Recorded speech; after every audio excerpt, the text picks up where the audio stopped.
sabi mo? Hawak yung Yung mga batang itim, magugulo.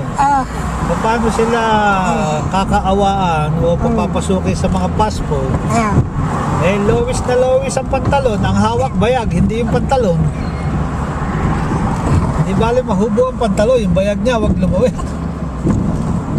Naku po, mga bata. Mamabait naman ang magulang niyan.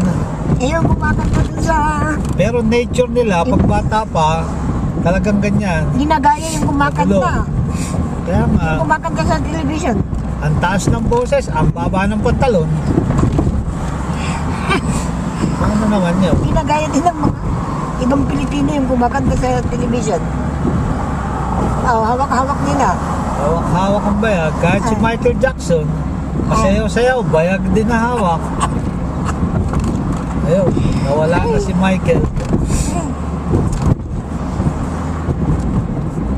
Dapat yung pantalon ng itaas. Taas mo ang pantalon mo, wag indisente ka. Magiging maganda ka.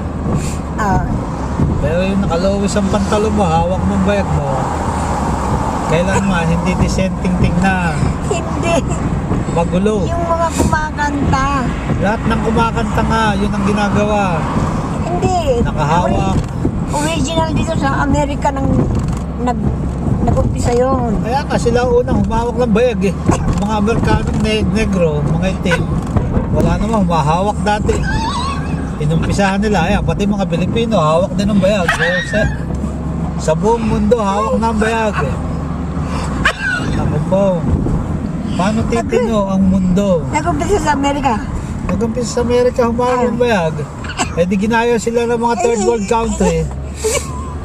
Yung lowest na dito din. Oo, sila nagpa-umpisa niyan. Yung lowest ang pantalon, litaw ang bayag, pero hawak. Sila nagpa-umpisa niyan. Akala ko Japan. Eh, ginaya naman ng Japan, Philippines, lahat, buong mundo. Wala sa Japan yan. Nagaganon. Ang Japan talaga nakabahag. Mga sumo wrestler. Pero hindi nakapantalon na nakababa ang pantalon. Talagang sila bahag. Pero ginaya naman ng itim, sumobra naman. Anong ginaya ng itim? Walang ginaya. Mga itim na mga bata, Original sila. nilolowis nga nila ang pantalon nila para mapansin sila. Ano ang purpose?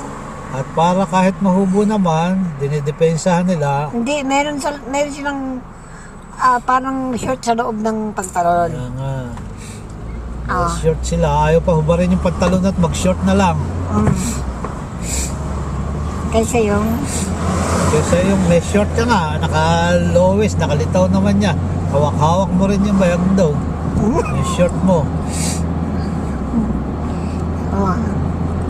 Tapos ginaya ng Pinoy. Ginaya na sa buong Asia, unang-una Pilipinas. Manggagaya. Kanta lang kanta, hawak-hawak. Nakalowis ang pantalon. Naku po. Hindi kayo napapansin ng mga magulang yan?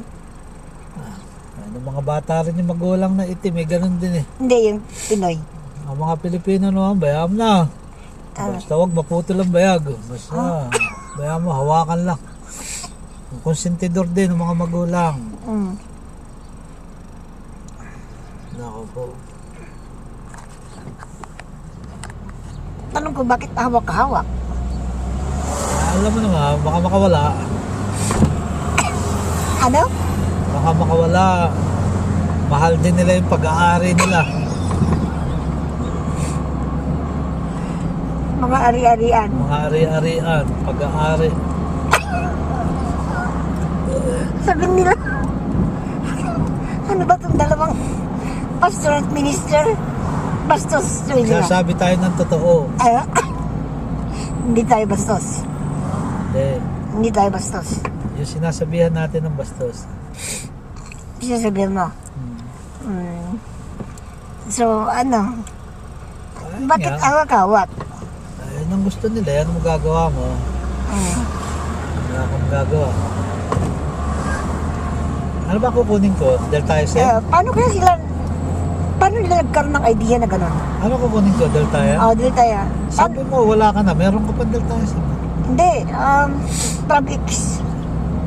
Paano sila nagkaroon Ilang ng... gamot ang kukunin ka? Isa lang. Paano sila nagka-idea ng ganun pa? Ano? Yung ganun, yung mababa yung ano, pantalon. Eh, uso-uso yan. Nung araw, Mm. 50 years ago, uso rin yung mga lowest. Pero hindi ganun na... Hindi ganun. Naka-lowest lang hanggang puson. Eh ngayon, lakpas na ng puson eh. Yung puson, nakalitaw na. Hanggang sa baba. Nakababa na.